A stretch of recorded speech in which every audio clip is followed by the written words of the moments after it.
আজকের পরিচ্ছন্নতার ইভেন্ট পরিচালনা করার কথা ছিল মোগরাপাড়ায়, আর আজকে এই মোগরাপাড়ায় দেখেন পরিচ্ছন্ন সহযোদ্ধারা এখানে সবাই আমরা অপেক্ষা করছি।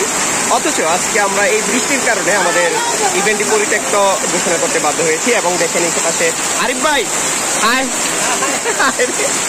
আমাদের হিরণ ভাই, এখানে আমাদের এই যে মনি ভাই অনেকদিন পর আসছে আমাদের ইভেন্ট করার জন্য, ফাহিম ভাই আছে, ভাই আপুদেরকে একটু দেখাই, এই যে অনেকে আছে এখানে, সবাই আসছেন, তারা হচ্ছে আমাদের পরিচ্ছন্নতার ইভেন্ট পরিচালনা করার জন্য। বাট আজকে ভাগ্যক্রমে আমরা, আসলে আমাদের দুর্ভাগ্যক্রমে আমরা আজকে ইভেন্টটা পরিচালনা করতে পারি নাই। এই সবাই একবার হাই দেন। হাই, এটা কি ছিল ভাই?